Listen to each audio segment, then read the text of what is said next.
You checked your points. The number was good. Months of grocery runs, coffee stops, flights you took for work. It all accumulated. You checked your points and the balance looked like it meant something.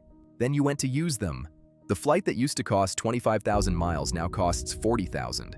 The free drink you were 4 stars away from now has a $6 cap on what free means. The cashback that showed as 1 rate on your card statement is worth a fraction of that when you go to claim it. The points did not go anywhere. Their value did. Quietly, without announcement, in the middle of the night, at a pace designed to be slow enough that you would not notice until you were already inside the redemption screen, already committed, already past the point where you would do the math. Loyalty programs were not designed around the customer. They were designed around a specific problem the business had: how to make you spend more without lowering prices. The mechanics were borrowed from a concept American Airlines introduced in 1981, the A Advantage program, the first mass-market frequent flyer system. The innovation was not the points, it was the psychology. A customer who believes they are accumulating something does not evaluate each transaction on its merits. They evaluate it as progress toward a goal. The spending becomes a game the customer wants to keep playing. American Airlines' internal planning documents from the program's launch describe the intended effect in explicit terms. The goal was to create switching costs that had nothing to do with price or quality. The customer stays because leaving means abandoning what they've built. That is the architecture every major loyalty program has operated on since 1981. The points are not a reward. They are a retention mechanism dressed as a reward. The devaluation started the moment the program scaled. In 2012, British Airways restructured its Avios program. The change was framed as a simplification. What it actually did was move short-haul redemptions to a distance-based model that increased the miles required for the routes most customers actually flew. A London to Edinburgh redemption that had cost 9,000 Avios now cost between 7,500 and 15,000, depending on demand. Meaning peak routes, the ones customers actually wanted, now cost 67% more. BA did not announce a devaluation. They announced an improvement. The word devaluation did not appear in any official communication. Delta Airlines ran the same playbook at a larger scale. Until 2019, Delta published a fixed award chart. A domestic economy flight cost a predictable number of miles regardless of when you searched. On January 1st, 2019, Delta eliminated the chart entirely. Every redemption moved to dynamic pricing. The number of miles required for any given flight is now set by an algorithm that adjusts in real time based on the cash price of the ticket, the demand for that route, and, in Delta's own investor communications, the goal of maximizing revenue per available seat mile. A flight that costs $250 in cash might cost 25,000 miles in January and 55,000 miles in July. The miles required are not tied to any fixed value. They are tied to whatever the algorithm determines you should pay. In a 2020 SEC filing, Delta described SkyMiles as having an attractive business model, allowing flexibility to control costs and preserve margins. That phrase is the mechanism. The airline issues the miles. The airline sets the redemption rates. The airline adjusts those rates at will, with no obligation to notify the holder, and no fixed relationship between what the miles cost you to earn and what they are worth when you go to spend them. Your balance did not change. The purchasing power of that balance did, and the entity that changed it is the same entity that sold it to you. This is not exclusive to travel programs. On March 10th, 2026, Starbucks introduced a revised reward system. The company's communications described it as an upgrade, non-expiring stars for gold and reserve members, additional earning opportunities, extended birthday rewards. The framing was consistent. More value, more flexibility, more reasons to stay loyal. The actual structural change was different. Under the previous system, customers who preloaded their Starbucks card earned 2 stars per dollar spent. Under the new system, that rate dropped to 0.5 stars per dollar, a 75% reduction in earn rate. The redemption caps were simultaneously tightened. 200 stars, previously redeemable for any drink regardless of price, now carried a $10 ceiling.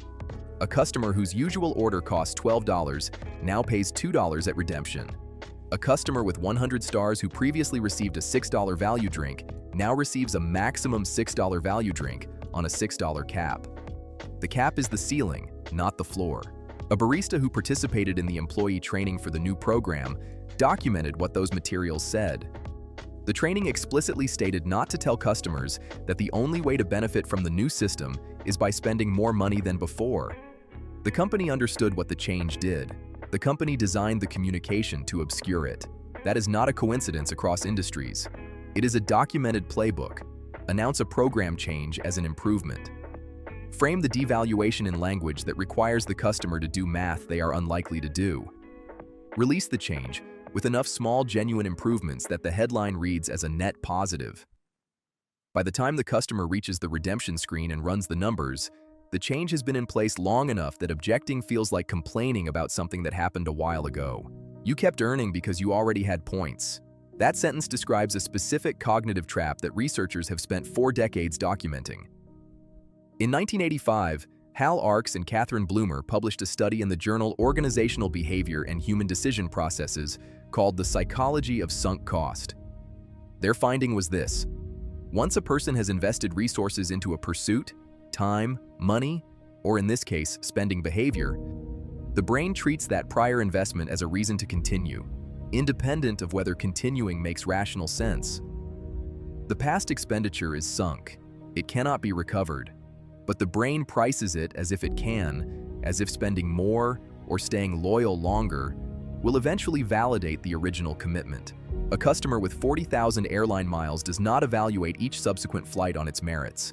They evaluate it as progress toward using the 40,000 miles they already have. The 40,000 miles are the anchor. Every spending decision is made relative to protecting that anchor. The airline knows this. The earn rate, the tier structures, the status thresholds, all of these are calibrated to keep the customer in a state of almost there. Close enough to the next reward that disengaging feels like abandoning an investment. There is a second mechanism working alongside the first. In 1932, Clark Hull documented what he called the goal gradient effect. The finding that the closer an animal gets to a reward, the faster and more persistently it pursues it, regardless of whether the reward itself has changed. Behavioral economists extended this to human spending in a series of studies in the early 2000s. Ran Kivitz, Oleg Urminsky, and Yuhuang Zheng published research in the Journal of Marketing Research in 2006, demonstrating that loyalty program members accelerate their spending as they approach a reward threshold, buy more frequently, and show reduced price sensitivity. Even when the reward they are approaching has been devalued since they started earning toward it, the program does not need to offer good value. It needs to keep the customer in the state of almost there. The stars, the miles, the points tiers, these are not reward delivery mechanisms. They are velocity mechanisms. The closer you are to the next threshold, the less clearly you evaluate the terms. Knowing the names of these two mechanisms does not return the value that was removed from your balance. It does clarify exactly what was being exploited, and it identifies the specific calculation that tells you whether your points are still worth holding. Before you redeem anything, run this calculation. Take the number of points or miles you have. Divide by the number of points required to redeem whatever you are considering. Multiply the result by the cash price of the same item if you purchased it directly. That is the cash value of your redemption. Now divide the cash value by the number of points you are spending. That is your cents per point value. 1 cent per point is the baseline. Below 1 cent, you are receiving less value than the nominal face of the point. The average credit card loyalty program offers 1 to 1.5 cents per point on straightforward cash redemptions. Airline miles, when redeemed at their best available rate, business class international travel on a fixed or low-demand route, can return 1.5 to 2 cents per point. At a dynamic pricing airline during peak travel, the same miles may return 0.4 cents per point. Starbucks stars, after the March 2026 restructuring, return approximately 0.05 cents per star on most standard drink redemptions. For context, the previous earn rate returned 0.2 cents per star. If your calculation returns less than 1 cent per point, you have 2 options. First, hold and wait for a better redemption opportunity. Most airline and hotel programs still have fixed-rate redemption windows, off-peak dates, specific routes, partner hotel categories, where the cents per point value returns above baseline. These windows exist because the program needs to appear credible. Find them before you redeem at a dynamic rate. Second, if the program does not offer above baseline redemption in any category you will realistically use, stop accumulating. Redirect that spending to a flat-rate cashback card. 2% cashback on all purchases returns more, in cash, than any loyalty program that is consistently pricing redemptions below 1 cent per unit. The calculation is not complicated. The programs count on you not making it. One more thing, points expire. Not on every program, and not always on an obvious timeline. But the standard terms on most retail loyalty programs, supermarket points, coffee chain stars, pharmacy rewards, include an inactivity clause. Miss a qualifying transaction within a defined window, and the balance resets to 0. The window is typically 12 to 18 months. It is in the terms and conditions. It is not in the marketing. Delta SkyMiles do not expire while your account is active, but activity is defined as any qualifying transaction, including credit card spend, which means the program's credit card partner benefits directly every time a customer makes a purchase to keep their balance alive. The expiry mechanism is not just an administrative rule, it is a revenue design.